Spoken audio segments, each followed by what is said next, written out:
Faço parte da assessoria de comunicação do Ministério Público, junto com a nossa equipe, com as jornalistas Tânia Silva, Giovana Santos, Camila Carina e também com o jornalista Elton Tavares, mais a nossa turma de profissionais de designer. Dar um abraço a toda a nossa turma, toda a nossa equipe, e também agradecer ao convite, aceito pelo promotor, e a vocês que estão chegando para a gente bater esse papo super importante, que é exatamente a atuação da Promotoria da Saúde, sempre tão consistente, e ainda mais em tempos de pandemia.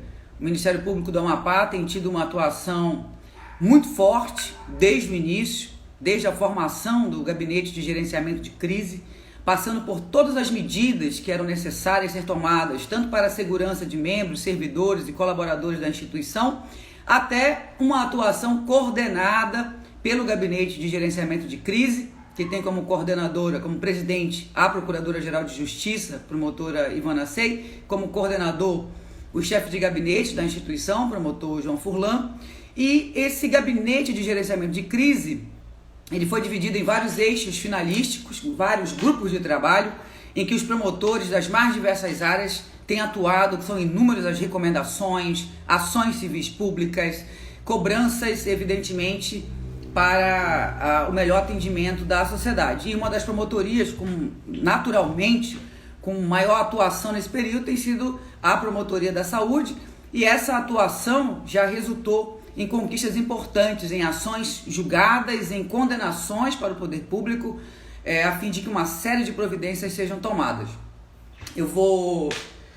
Agora são exatamente 10 horas e 1 minutinho, a gente vai esperar mais 5 minutos para a gente convidar o promotor André Araújo, que já está à nossa disposição, para que a gente possa começar essa nossa live, esse bate-papo. Como eu disse, promotor André Araújo, depois já uma longa trajetória à frente da Promotoria da Saúde, conhece como poucos a realidade do nosso Sistema Único de Saúde no Amapá.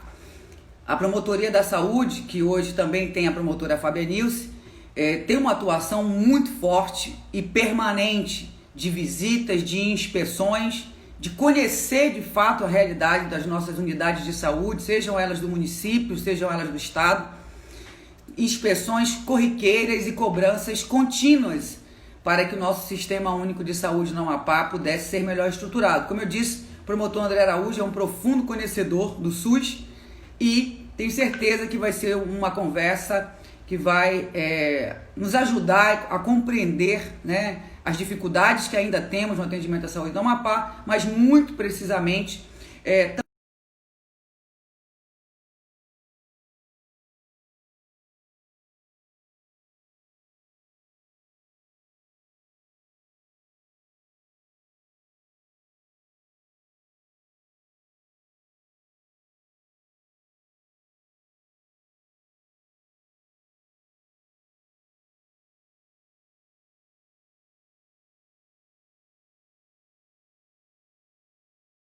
Instagram do Ministério Público do Amapá. Dizer também para vocês que é só a primeira, evidente, nós já temos aí confirmada a próxima live, vai ser com a Procuradora-Geral de Justiça, Ivana Sei. Então, a gente quer marcar esse encontro aqui toda semana, tirar uma hora aqui para a gente dialogar com os nossos membros, com os nossos promotores, com os servidores do Ministério Público do Amapá, sobre os mais diversos assuntos, e com isso prestar esse serviço que é tão importante para a comunidade, que é de levar informação com segurança, você tendo acesso à fonte primária, pegando as informações no portal do Ministério Público. Vou aproveitar para dizer para você que não conhece, que nunca visitou, ir lá no mpap.mp.br, portal sempre muito atualizado, diariamente atualizado, com as ações, com todas as notícias, com todas as ações de interesse da comunidade, de tudo que é realizado no Ministério Público do Amapá. No portal mpap.mp.br, você também tem um hot site exclusivo sobre as ações relacionadas à Covid-19, desde o início, desde que foi noticiado no Amapá, o primeiro caso suspeito, depois confirmado. Nós estamos falando de mês de março, quando o Ministério Público do Amapá instituiu seu gabinete de enfrentamento de crise. Então, no nosso portal e nas redes sociais, seja aqui no Instagram, no Twitter, no Facebook, no YouTube, as informações são repassadas diariamente para que a comunidade saiba o que está sendo feito, também para que possa cobrar, denunciar. Nesse sentido, eu também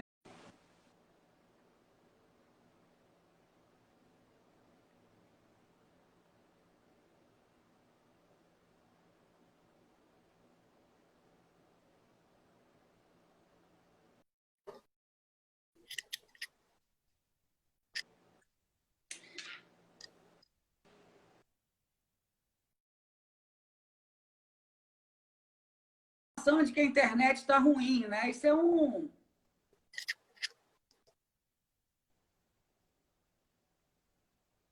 Oi, Gislaine.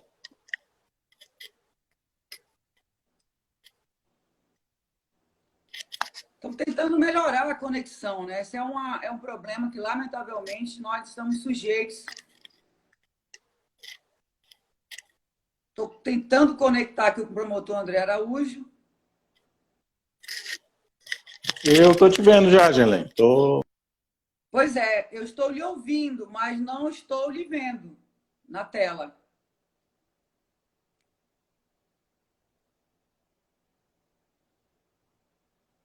Nós vamos chamar novamente. Melhorou? Melhorou a internet?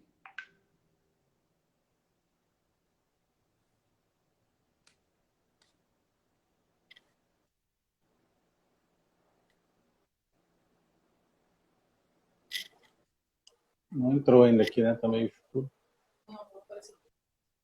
Não? Oi, Gislaine. Eu já estou lhe ouvindo, promotor André Araújo, mas não estou lhe vendo. Tá um pouco esquisito aqui. Tá escura a imagem, como se fosse a minha imagem, né? Não tá aparecendo. Vamos tentar Tenta um outro convite aí, por favor. Eu vou enviar, vou enviar novamente o convite. Eu peço a compreensão dos nossos internautas que já estão conosco para que a gente consiga agora sim, já temos o promotor. Realmente está um pouquinho escura a imagem do promotor André, mas estou tendo problema, está travando. Eu estou te ouvindo agora bem, te vendo bem. Ainda há pouco estava travando muito, mas eu não estou conseguindo me ver. Tá travada a minha imagem, está um pouco escuro. Pois é isso que eu estou vendo. Estou vendo essa imagem, uma imagem está travada.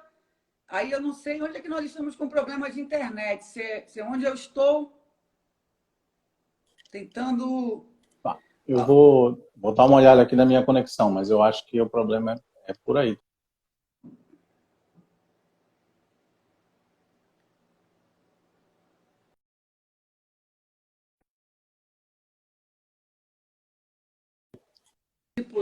Agora melhorou, né? Melhorou. Está um pouco escuro, não sei porquê, mas melhorou.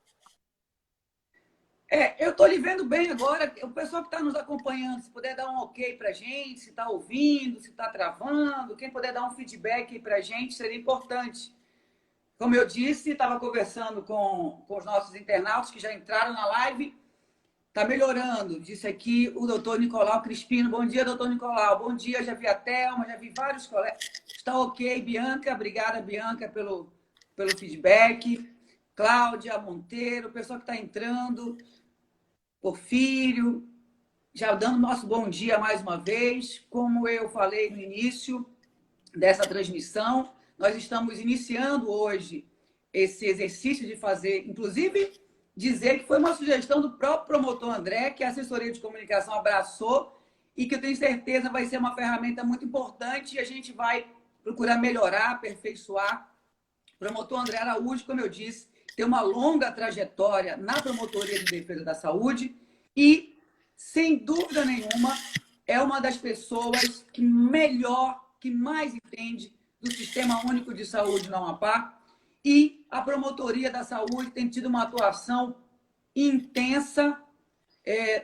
Eu posso dizer com toda certeza, não só agora em tempos de pandemia, sempre foi uma promotoria muito atuante. É evidente que agora, em tempos de pandemia, o desafio foi maior.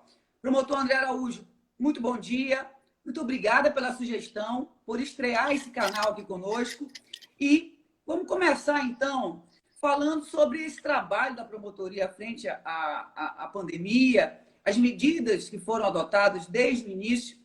E para a gente começar esse bate-papo, já uma avaliação sua desse momento que nós estamos vivendo no Amapá. Bom dia, Girlene. Obrigado aí por ter topado esse desafio, né? Agradeço também a assessoria de comunicação do Ministério Público, que sempre deu apoio para a gente ao longo desse tempo, à frente da Promotoria da Saúde. Bom dia aos que estão vendo a gente aí no Instagram. Também, de certa forma, é uma novidade para mim. Eu não uso o Instagram há muitos anos, então estou até apanhando um pouquinho, né? Mas estou feliz de estar aqui conversando com vocês. Tem muitos amigos aí assistindo que eu já vi. Daqui a pouco eu mando um alô aí para o pessoal, que já me pediram aqui. E então, para a gente ir direto ao ponto, né?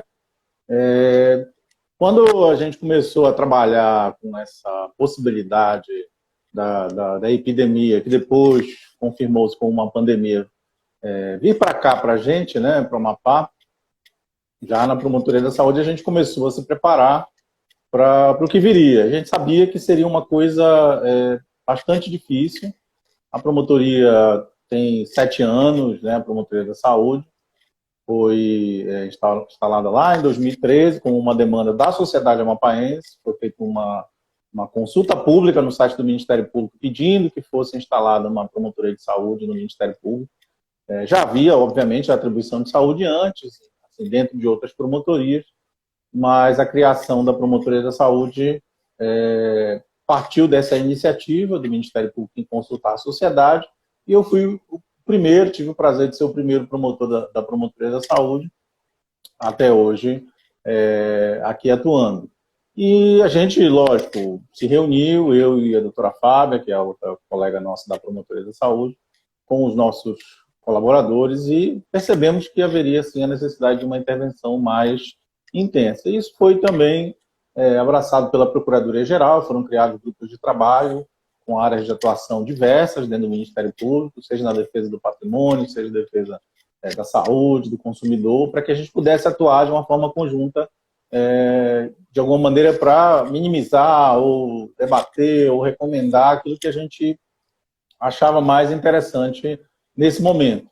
A gente sabe que é um momento muito desafiador, talvez o momento mais difícil que a nossa sociedade esteja passando, assim, talvez em toda a sua história. E a gente tem trabalhado muito, sim, ao longo desse período. Entramos com muitas ações já. Eu acredito que só nesses últimos 2 meses foram mais de 30 ações individuais pedindo tratamento para pessoas, de alguma forma, foram atingidas pela pandemia ou sofrem os reflexos dessa pandemia, porque não conseguem uma consulta, não conseguem uma cirurgia.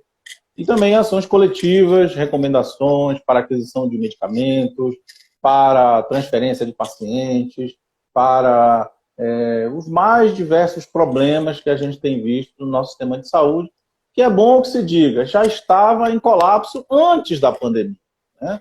Não é agora que está em colapso, já vinha em colapso há bastante tempo, a gente vinha apontando isso há bastante tempo. Para vocês terem uma ideia, nós temos uma ação em trâmite desde 2015, pedindo ampliação de leitos de UTI. O principal hospital de clínicas aqui do estado, que é o Alberto Lima, tem 11 leitos de UTI programados e funciona normalmente com 5, 6 leitos. Então, imagina você, de um dia para o outro, ter que pular de 5 leitos de UTI para 50. É isso mais ou menos que está acontecendo com a gente hoje, né? A Secretaria de Saúde não tinha condições, nem técnicas, nem materiais, de fazer isso rapidamente. E os problemas que a gente vê no nosso dia a dia tem muito a ver com isso.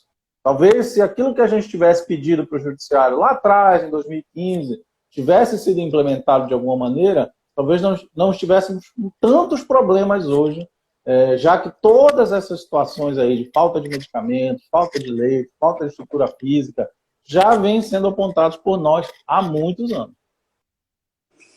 O senhor tocou no assunto, promotor André, e nós já vimos aqui a promotora de saúde que entrou também, a promotora Fábia Nilce, dá o nosso bom dia a ela, que também é muitíssimo atuante e que coordena o Centro de Apoio Operacional da Saúde.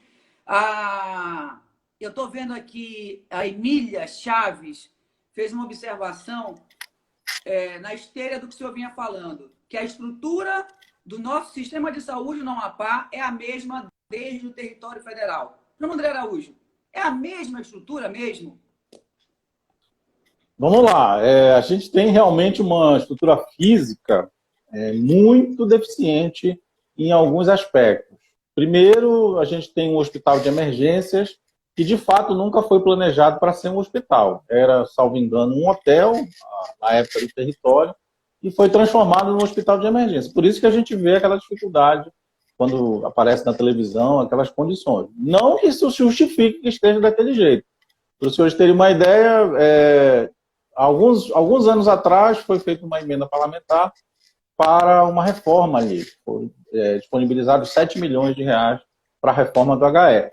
E esse dinheiro voltou para o Ministério da Saúde porque o Estado não conseguiu gastar. Então, a mesma coisa com a maternidade Mãe Luzia. Salvo engano, é um dos primeiros hospitais que nós temos aqui, é a mesma estrutura. A nossa ação para a reestruturação da Mãe Luzia está na Justiça Federal desde 2010. Ou seja, há 10 anos ela está no primeiro grau, em que a gente pede justamente a melhoria dessa estrutura. Muitos dos serviços que precisam ser melhorados na saúde dependem de estrutura física. Não dá para você, por exemplo, no caso da pandemia, estabelecer leitos de isolamento, por exemplo, se a estrutura física não permite o espaço mínimo. As normas do SUS já avançaram a ponto de não permitir mais a utilização daquele prédio. Muitas das normas que existem hoje, que disciplinam, as normas da Anvisa, que disciplinam a estrutura de uma unidade de saúde, foram editadas muito depois da construção dessas unidades. Então é impossível até que elas se adaptem. O ideal, em muitos casos, como no HE, na maternidade Mãe Luzia e até no HCAL, até certo ponto, era que se colocasse no chão e construísse um novo, porque até para reformar já seria uma coisa inviável tecnicamente. Na verdade, se precisaria de um outro prédio, né? São questões antigas, né? Isso, reformar um prédio para que ele atenda aos padrões atuais de segurança sanitária é muito difícil, né? É praticamente impossível. É por isso que praticamente nenhum hospital público, ou nenhum hospital público hoje no Estado, tem alvará da vigilância sanitária, da própria vigilância sanitária do Estado, porque é impossível cumprir a norma técnica que hoje regula as unidades de saúde. Pois bem, olha, eu quero manter os nossos convidados que estão conosco, uma boa audiência nessa nossa primeira live. Agora são 10 horas e 18 minutos. Nós sabemos que é 1 hora, então vamos aproveitar esse tempo. Nós estamos com as companheiras Vanessa Albino, pedindo para quem tiver perguntas, só colocar na live, que ela vai anotar e vai me passar aqui. Eu já tenho muita coisa aqui para perguntar, mas eu queria continuar, promotor André, eu falou, se o judiciário tivesse lá atrás, e aí a questão, porque agora mesmo a Promotoria da Saúde conseguiu já a condenação do Estado para que o Estado compre emergencialmente medicamentos como sedativos e bloqueadores musculares. A promotoria denunciou, o judiciário julgou, condenou. Transferência dos pacientes da tão polêmica entrevista do jornalista Cabrini, como se fosse uma novidade, o Ministério Público já tinha ajuizado a ação 3 semanas antes, denunciando que 55 pacientes estavam cores, ou do HE, exatamente, ou de UBS. Demorou a julgar, mas foi julgada. Também providenciar leitos e um fluxo para crianças e adolescentes.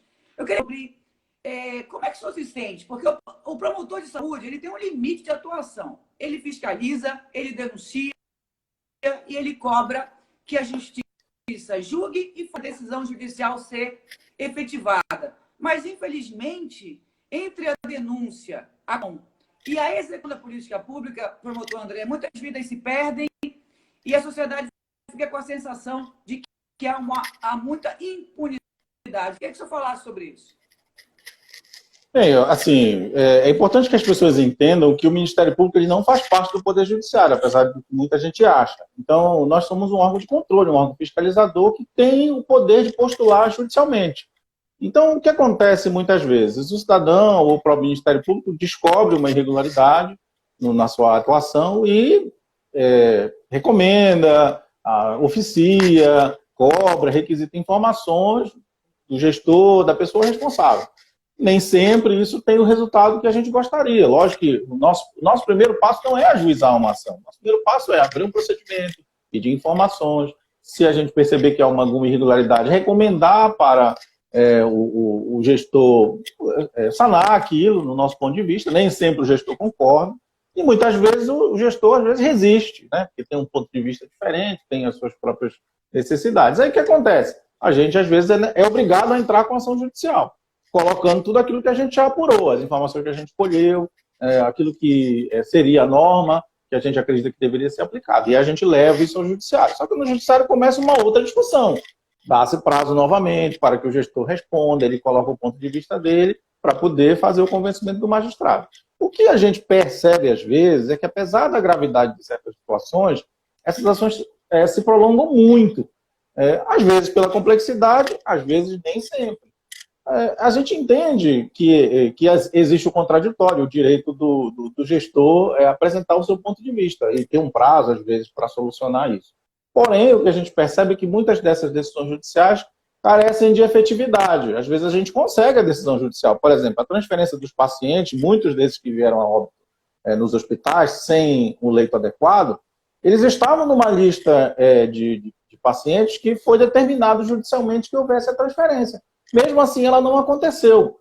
Aí a gente percebe que não há, talvez, a punição, há uma falta de efetividade, que isso já tem que partir, obviamente, do judiciário. Se o magistrado dá uma decisão e o gestor não cumpre, é lógico que cabe ao magistrado decidir o que fazer com esse não cumprimento.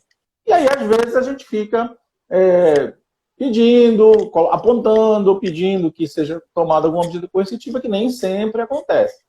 Outra coisa que acontece também, por exemplo, o caso da maternidade Mãe Luzia, que está lá na Justiça Federal há 10 anos, acaba que as ações se protelam porque não há uma objetividade aí já do judiciário.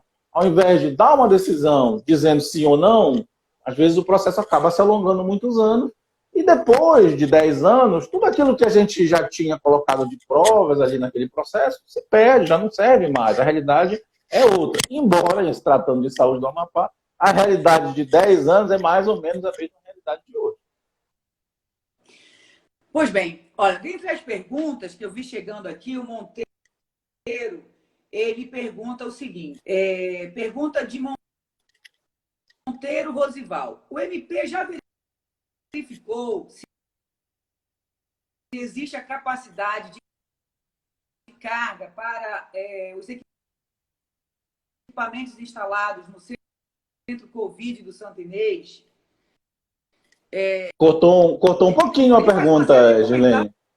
Se... No geral, eu penso que o Monteiro quer saber o seguinte: qual a sua opinião, promotor, sobre a montada pela Prefeitura no Centro Covid do Santo Inês?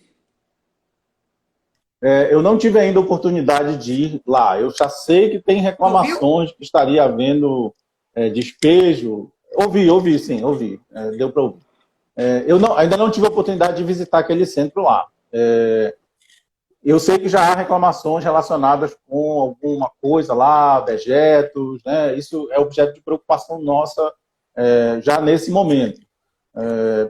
A gente deve visitar o centro quando a gente estiver efetivamente recebendo os pacientes, para que a gente veja do que se trata. É lógico que é uma estrutura de campanha, vamos dizer assim, né? Não é uma estrutura hospitalar que vai ter uma estrutura excelente. A gente se preocupa por quê? Porque como é uma área em que vai ter rejeito contaminado, ela precisa ter um tratamento de resíduos sólidos, ambiental, que de repente pode representar um risco para a comunidade. Mas isso a gente vai ter que fazer essa avaliação, talvez não só o Ministério Público da Saúde, mas talvez a Promotoria do Meio Ambiente, que eu sei que já está atuando, e outros órgãos de controle, né, relacionados com a vigilância, para saber se está tudo em ordem. Provavelmente a gente vai conversar com a vigilância estadual para que eles deem uma avaliada nessa situação. Mas isso sim nos preocupa. Um abraço para o Monteiro, que é um amigo meu de muitos anos. Pois é, o Monteiro ele fez uma série de questionamentos. Ele fala sobre a utilização de médicos profissionais da saúde da 22ª Brigada, se em algum momento o Ministério Público buscou essa possibilidade de utilização. Sim. E sugere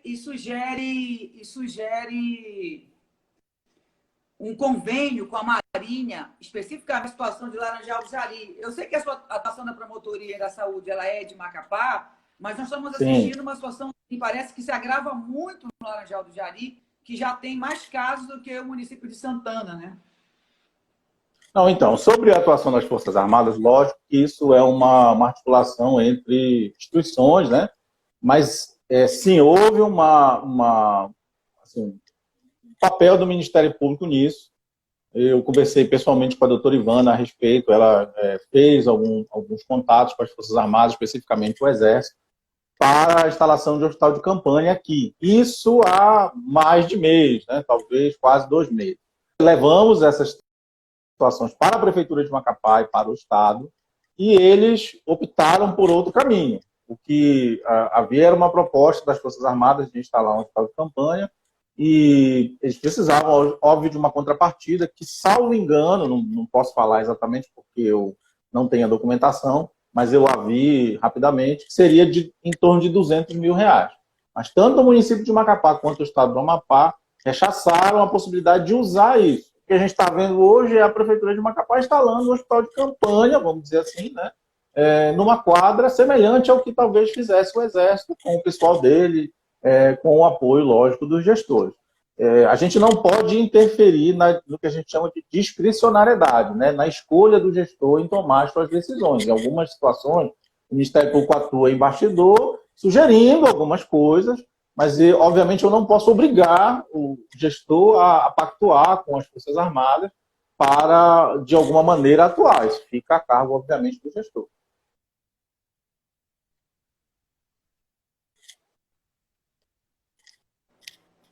Oi, Gilene, não estou te ouvindo. Eu recebi uma dica agora. Que se desativados, nós teríamos menos interferência na live, né? Desativos, claro, um pouquinho para ver se melhora a conexão, apesar de que nós estamos recebendo feedback de que tá bom.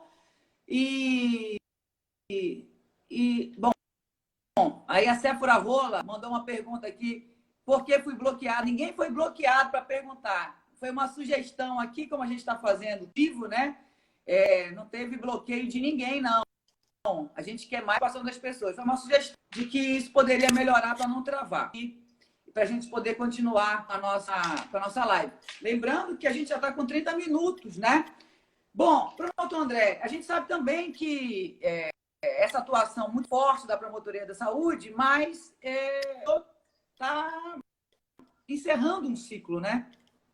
Perdão, não cortou o finalzinho aí da tua pergunta, gente.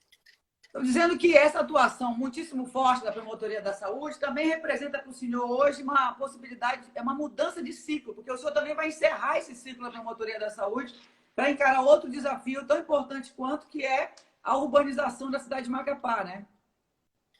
Isso, na verdade, hoje é o meu último dia na Promotoria da Saúde, eu estou me despedindo. Na segunda-feira eu tomo posse na Promotoria de Justiça do Urbanismo de Macapá, que é um desafio novo. Eu estou muito animado com a possibilidade de alguma maneira contribuir para a melhoria da urbanização de Macapá, que todo mundo sabe que é um problema de muitos anos também. Lógico que eu vou sentir muita saudade da minha atuação na Promotoria da Saúde. Eu me preparei muitos anos para atuar na Promotoria da Saúde. Eu até me pós-graduei em saúde pública com esse objetivo.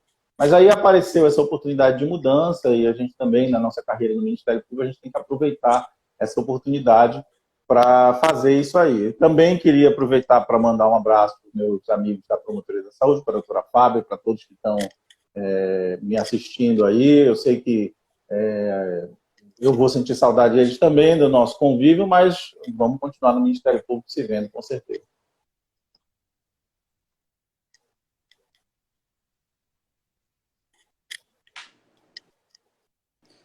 Tudo bem.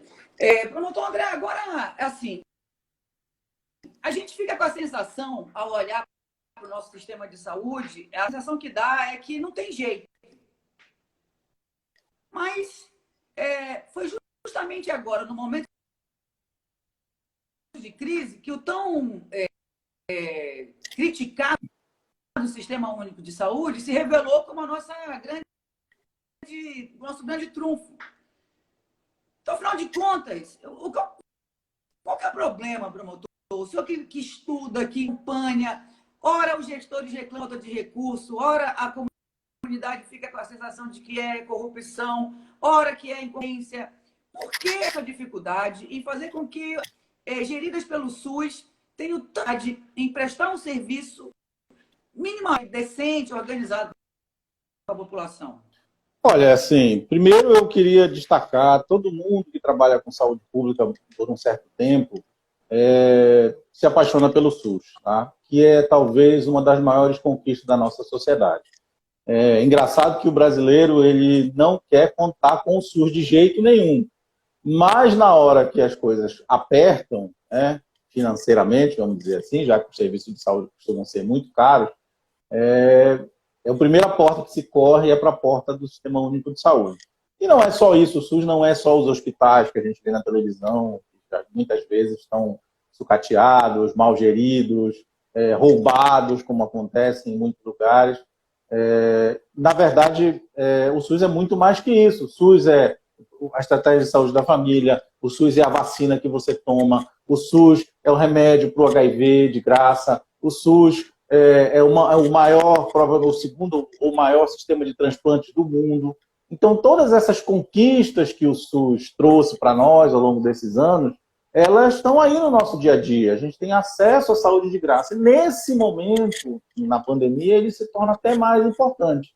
É uma pena que ao longo de tantos anos, de muitas gestões federais, estaduais e municipais, o SUS tenha ficado tão sucateado, porque se hoje nós tivéssemos um mínimo de estrutura física, de pessoal, de condições técnicas para que eles trabalhassem, EPIs, leitos, talvez a gente não visse tanta tristeza e tanta gente morrendo como a gente vê hoje em dia. A nossa luta na Promotoria da Saúde era justamente para tentar valorizar o SUS, para que as normas do SUS fossem cumpridas, para que a gestão obedecesse isso. Mas existe muita pressão de fora do SUS também, para terceirizar, privatizar serviços de saúde, para que esses serviços de saúde sejam colocados de forma de mercado para a população e não oferecidos no sistema de saúde. E essa pressão, que muitas vezes o gestor não consegue resistir, é que gera esses problemas. Então, a gente está gerando no Brasil uma situação muito esquisita, que é assim, quem tem um pouco mais de condições tem que pagar 3 vezes pela mesma coisa.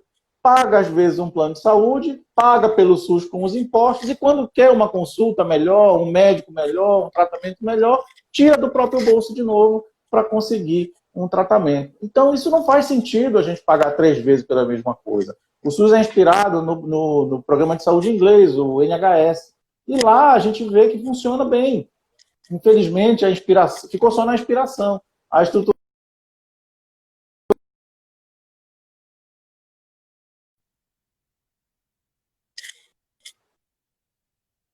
Oi, Girlene.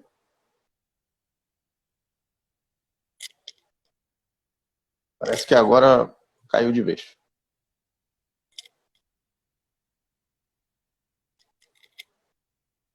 Oi, Girlene. Estou te vendo. Tem hora que o negócio travou. Tá. Vi aqui a pergunta da Séfora agora. Ela falou sobre a fala do prefeito Clécio ontem, que ele disse que os pacientes que morreram nas UBS morreram justamente porque não tiveram acesso aos leitos de UTI. A opinião do prefeito, ela quer a sua opinião sobre isso, sobre essa fala. Cortou um pedacinho. Qual seria a opinião do prefeito? Eu não entendi direito. De que todas aquelas pessoas que não tiveram acesso aos leitos de UTI e que morreram nas UBS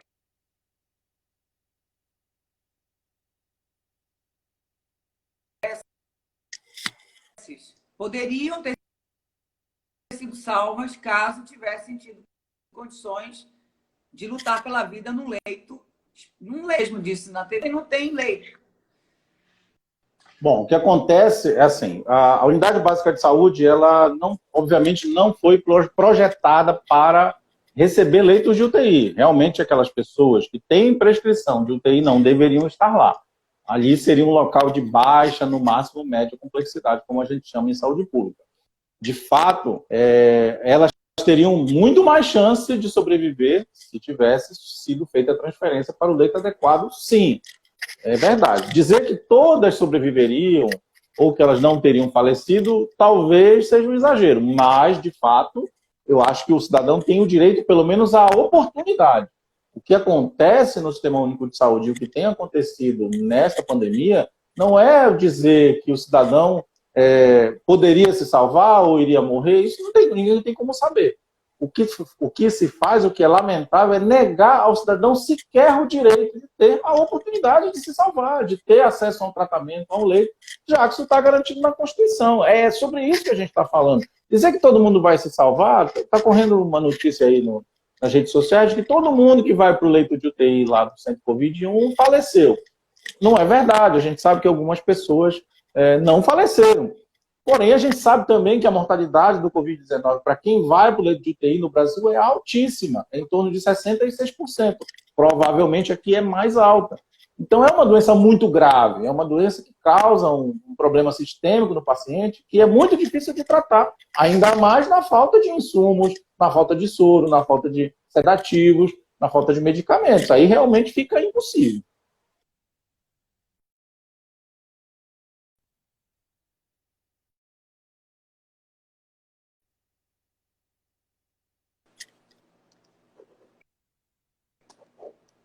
Perfeito, promotor. Falando em mortes, olha que coisa mais triste, né? Ontem o presidente da República chegou a dizer que ele acredita que governos e prefeituras estão superestimando o número de mortes. E que, na opinião dele, tem muitas pessoas morrendo com Covid, mas não necessariamente de Covid. Nós sabemos que nós temos já os óbitos de casos confirmados no Amapá e muitos em investigação. E o Ministério Público está, inclusive, pedindo informações e investigações sobre isso. Na sua opinião, promotor André Araújo, o número de por Covid hoje no Brasil é maior do que as estatísticas oficiais apresentam? Não, olha, isso é certo que o número de óbitos é muito maior do que o número declarado de pessoas que faleceram por Covid-19.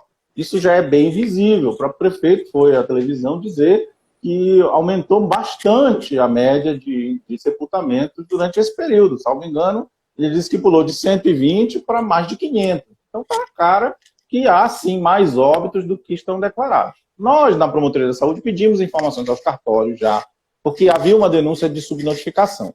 Mas, na verdade, eu conversei com a corregedora dos cartórios, a doutora Liege, a juíza, e também recebi informações dos cartórios, no sentido de que eles estão, sim, fazendo as atualizações. O que está acontecendo é que muitas pessoas, pela falta de testagem ou pela não apresentação do teste antes do óbito, esses registros estão feitos como outras coisas, principalmente síndrome respiratória aguda grave, que é uma das consequências da Covid-19.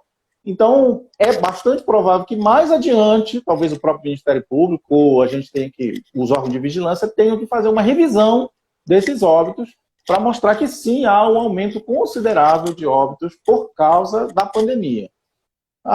Entrar nessa discussão política, das consequências e tudo, eu acho que isso é uma bobagem. Eu acho que a gente tem que focar nos nossos problemas aqui. Tá? Falta leito, falta remédio, falta atendimento. Então, a gente tem que resolver os nossos problemas. Depois, eu acho que vai haver... nós vamos começar a lavar nossa roupa suja para descobrir efetivamente o que aconteceu, se as medidas de isolamento sim surtiram efeito, se não, talvez não devessem ter sido feitas da maneira que foram feitas, se o medicamento que dizem que é a bala de prata realmente teve efeito ou se não teve. Então, assim, agora, no meio da confusão, fica difícil fazer essa avaliação. Eu acho que a gente vai olhar para trás daqui a um tempo e vai conseguir fazer isso de alguma maneira. E se houver um erro, uma falha nisso, talvez seja o caso de responsabilização.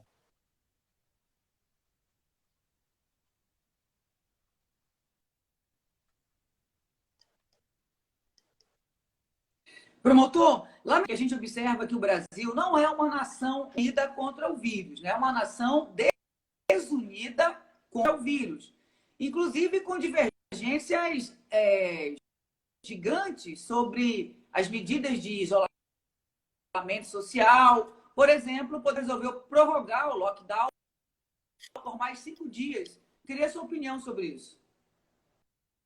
Olha, a gente não tem muita opção também, Gislene. Infelizmente, a gente não tem nenhum medicamento comprovadamente que faça efeito contra o Covid-19. A gente não tem nenhuma vacina, né, nenhum remédio que a gente consiga dizer que vai tratar isso. Então, essas medidas de isolamento, lamentavelmente, elas precisam ser tomadas. Como os cientistas acham que o ciclo de contágio e sintomas é em torno de 14 dias, seria razoável que esse período de restrição maior, sim, tivesse 15 dias, para a gente ver se vai ter algum efeito mais adiante, uma diminuição de casos. A gente não conseguiu ver isso ainda, é difícil visualizar isso. Quem diz que já está no pico, ou que já passou, ou que ainda vai ter 6 meses de pandemia, está adivinhando, não dá para saber. Mas a gente espera, né, que isso tenha algum efeito, sim, daqui a uns 10 dias, daqui talvez a 2 semanas, quando acaba o isolamento, a gente começa a perceber essa diminuição. Eu, pessoalmente, acho que vai diminuir a partir de uns 10 dias, 15 dias, talvez a gente consiga, sim, uma diminuição para a gente começar a sair dessa restrição tão grande que a gente está. Mas é um exercício de adivinhação. Acho que ninguém consegue prever quando isso vai realmente começar a diminuir, a menos que a gente comece a ver a diminuição da curva de contaminados e da curva de óbitos. Certo. A Jeane colocou aqui, o Ministério Público deve colocar suas ações no Facebook, na página, porque lá a massa está no Facebook e no Twitter. Nós temos a nossa página no Facebook. Essa live aqui, nós vamos disponibilizar depois na íntegra no YouTube e no Facebook. Queria já pedir desculpas, eventualmente, pelos momentos que gravou o áudio. Eu estou na zona norte da cidade, promotor em outro local. Estamos com internet, Wi-Fi, a cabo, 2, 3 redes. Cai. Mas acho que nós estamos conseguindo passar a mensagem e vamos, evidentemente, depois disponibilizar na íntegra, no YouTube e no Facebook. Promotor, recentemente, o senhor, junto com outros promotores, promotor Furlan, promotora Fábio, nós tivemos há uma expectativa de que ele entrasse em funcionamento essa semana. O senhor tem alguma informação atualizada se os leitos foram montados? A expectativa é que sejam 100 leitos, pelo menos, 30 de UTI e os 50 leitos, 80 leitos, né? Olha, a gente esteve lá na segunda-feira, né? A gente não viu naquela ocasião nenhuma montagem, né? A estrutura física realmente estava praticamente pronta, estava só sendo limpa, mas é uma estrutura excelente, diga-se de passagem, parabéns à universidade pelo trabalho ali até agora feito. E a gente percebeu que não havia ninguém trabalhando da Secretaria de Saúde montando absolutamente nada. São equipamentos complexos, não são coisas simples. Não é só colocar uma cama lá, um respirador, não. É preciso ter, sim, um trabalho ali de testagem, de montagem. Isso não havia acontecido. A gente conversou com o rapaz da secretaria que estava ali, fazendo uma avaliação, e ele tinha a expectativa de que na quinta-feira isso estivesse colocado. Obviamente, eu já sabia, todos sabíamos que isso não ia acontecer, como não aconteceu. Então, assim, se vai acontecer até domingo, eu acho baixo provável também. Mas a gente espera que até o início da semana que vem isso sim realmente esteja funcionando. Me parece que alguns equipamentos iam chegar, né? Não sei se chegaram realmente. Faltavam monitores, muitos parâmetros, bombas de infusão, os próprios leitos, né? As camas, né? Não tinham camas lá. Então, a gente gostaria muito que isso começasse a funcionar. Nós demos um prazo até o dia 8 desse mês que está entrando, para que todos os pacientes das UBS saíssem de lá, para que eles pudessem ser melhor atendidos, de preferência nesses centros Covid. Se todos esses leitos forem implementados, a gente consegue isso no dia 8. Mas é bom dizer que mesmo com a colocação desses leitos, a gente vai ter praticamente toda a lotação desse centro Covid novo, por incrível que pareça. Porque até quarta-feira, terça-feira, nós tínhamos em torno de 70 pacientes para serem transferidos para um leito especializado. Ou seja, se continuar aumentando o número de casos, a gente vai acabar tendo rapidamente esse novo centro Covid lotado também.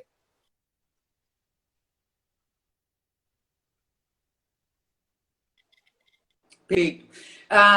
Tem algumas perguntas que convergem no mesmo sentido, que é, bom, está para encerrar o lockdown, foi prorrogado por mais 5 dias.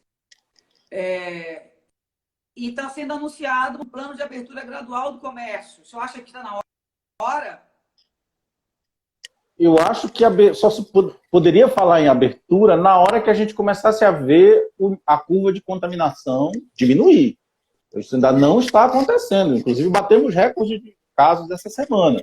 Então, se isso realmente acontecer, a gente já começa a falar em reabertura. Por que eu posso dizer isso? Porque a gente percebeu nos outros países, nos outros lugares onde aconteceu isso, que no momento em que começou, de fato, a diminuir, já foi possível falar em reabertura. Então, a contaminação vai chegar num ponto em que a gente talvez consiga já fazer a curva descer. A gente agora está no platô. A gente realmente está com uma curva muito elevada, muitos casos, e eu espero, como eu disse, a minha previsão pessoal, tá, que daqui a 10 dias a gente comece a ver resultados dessa restrição que a gente está tendo agora. Vamos esperar. Eu acho que antes disso é um pouco precoce falar em reabertura. Eu sei que todo mundo quer trabalhar, todo mundo precisa, mas a gente não tem leito para colocar todo mundo, a verdade é essa. Então, se acelerar de novo, a gente vai colocar essas pessoas aonde? Por mais que o Ministério Público, o Judiciário e os outros órgãos de controle atuem, existe um limite aonde se pode investir nessa situação. E é lógico que a gestão já está nesse limite. Então, a gente precisa, de fato, pensar nisso antes de falar em reabertura. A Giane pergunta aqui, promotor, se o Ministério Público tem assento no Conselho Estadual de Saúde do Judiciário. A gente sabe que sim. Eu queria que o senhor falasse, então, sobre essa atuação e que resultados práticos esse conselho trouxe para a gestão, enfim, para melhorar a gestão da saúde. É assim, o comitê, nós sim temos assento lá. Na verdade, o comitê é uma criação, uma articulação minha com o desembargador Torque e a Secretaria Estadual de Saúde, na época a secretária Renilda. Fomos nós que tomamos a iniciativa de criar esse comitê para que a gente pudesse debater esses assuntos no âmbito institucional, vamos dizer assim, né? E a gente continua atuando. A doutora Ivana tem ido pessoalmente para as reuniões do comitê. Mas o comitê não é um órgão decisório, é um órgão apenas consultivo, sugestivo, em que a gente ouve os atores que trabalham na saúde e tenta levar à gestão aquilo que se debate no comitê, para, de alguma maneira, minimizar os problemas relacionados principalmente com a judicialização, que é um problema sério, a judicialização da saúde aqui no Brasil.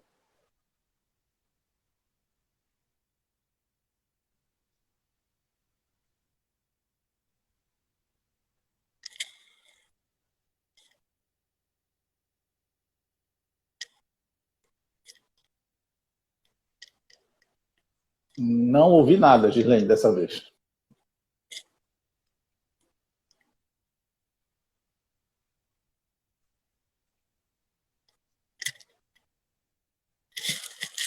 Olha, Gislene, como eu não estou te ouvindo, não sei se vocês estão me ouvindo, mas eu já mando logo um alô para os meus amigos que estão aqui, que se eu não mandar esse alô, o pessoal vai ficar chateado, tá? Vou mandar um alô para minha esposa, que está aqui na minha frente, mas está online, para a Bia, para os meus amigos lá do Resistência, para os meus amigos do Ministério Público, para os outros amigos que estão por aí. Oi, Gilene, agora eu estou te ouvindo. Acaba interrompendo uma fila. Da judicial.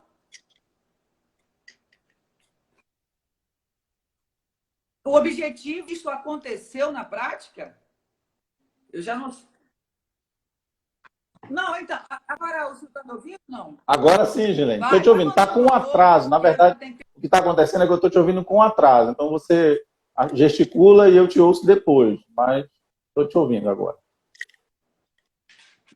Olha, funciona até certo ponto, né, Gilene? Porque o que acontece com esses debates sobre judicialização... Não, assim, vou ser honesto com você. Existiram, sim, momentos em que isso funcionou. Por exemplo, foi criada a partir dessa articulação o NATJUS, que é um núcleo técnico que o Judiciário usa, o próprio MP usa, os órgãos que atuam no Judiciário usam, para, de alguma maneira, diminuir esses problemas, dirimir coisas mais técnicas. Então, isso ajudou, de repente, a articular soluções para determinados tipos de processos judiciais. Agora, se o gestor não fizer a parte dele, não comprar um remédio, não botar os exames, não consertar o aparelho, como o tomógrafo que está quebrado desde 2012 e o ex-secretário disse que ia colocar para funcionar na pandemia e não funcionou, não tem como não judicializar. É impossível para o Ministério Público ou para o órgão de controle não fazer a judicialização. Por quê? Porque o cidadão bate a nossa porta e pede a nossa intervenção. E a única alternativa é judicializar, porque o gestor não resolve. Então, às vezes, a discussão acaba se protelando porque o gestor promete que vai resolver e não resolve. Aí a gente até dá o prazo para que o gestor resolva de acordo com a promessa que ele faz. O problema é que depois que ele não cumpre o prazo, a gente vai fazer o quê? Judicializar. Então, é difícil diminuir processos judiciais se a gestão também não fizer a sua parte, que é o que muitas vezes acontece.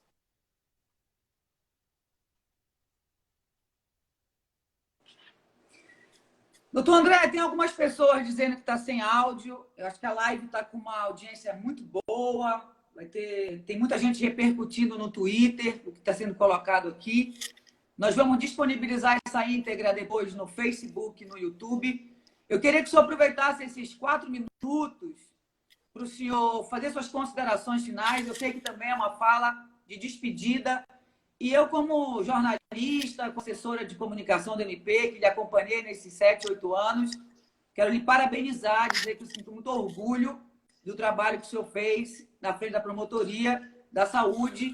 Bem, eu primeiro agradeço a audiência de todo mundo que está aí ao vivo. Eu sei que foi muito difícil acompanhar, porque a internet realmente está muito ruim, é uma pena. Mandar um alô para os meus amigos que estão aí, os meus amigos do Ministério Público, minha família que está aí, minha irmã lá da Bolívia está me ouvindo, está me vendo. E primeiro também agradecer ao Ministério Público a oportunidade de trabalhar nessa promotoria, onde eu aprendi muito, agradecer as pessoas que trabalharam comigo ao longo desses anos na Promotoria da Saúde, através da Ariadne, que é a única pessoa hoje que está desde o começo lá na Promotoria da Saúde, que as pessoas vão passando e a gente acaba depois não tendo mais contato, mas a Ariadne está lá até hoje, então, através dela, esse agradecimento. A Fábia, que foi minha parceira ao longo desses quase 3 anos, e tem, assim, me ajudado muito a manter a motivação.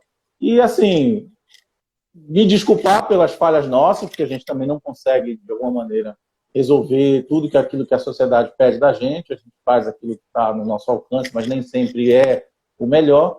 E também, assim, torcer para que esse desafio novo aí no urbanismo também me ensine bastante e contar com o apoio de vocês da assessoria de comunicação, para que a gente possa fazer um bom trabalho.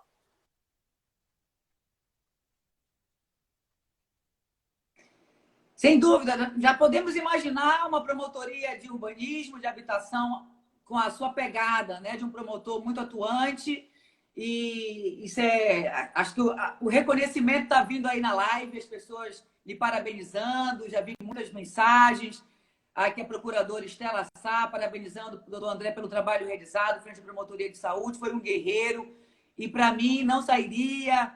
Promotora Fabianilce, parabéns, querido. Não pense que você sairá assim, não. Desejamos o melhor para você nesse novo desafio. Tens meu carinho e espaço.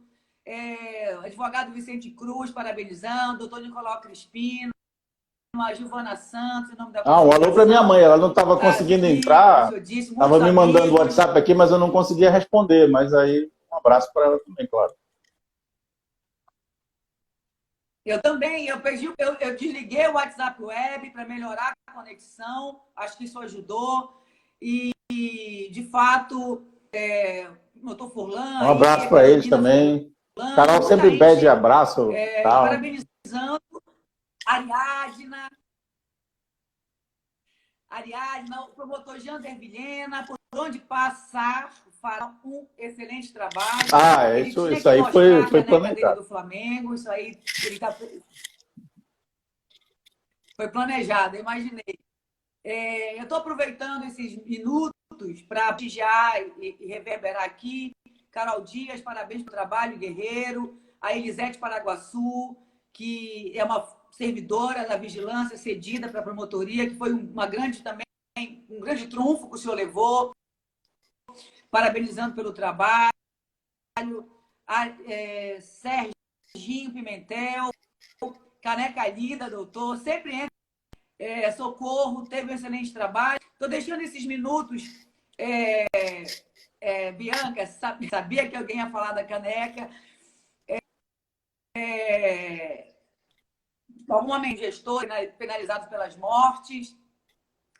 E eu estou deixando esses minutos para fazer esses cumprimentos aqui às pessoas que nos prestigiaram, porque nós sabemos que os promotores são muito cobrados pela população e é bom também ver esse reconhecimento. E eu quero aqui, em definitivo, para a gente encerrar, faltando um minuto, dar o testemunho de quem acompanha e sabe que é um trabalho diário. A Promotoria da Saúde é uma das promotorias mais procuradas pela comunidade e não é à toa que ela é uma das promotorias, porque sempre as portas estiveram abertas e os promotores da saúde sempre deram retorno, respostas. E o senhor, promotor, me permita lhe parabenizar e dizer que para todos nós, da assessoria de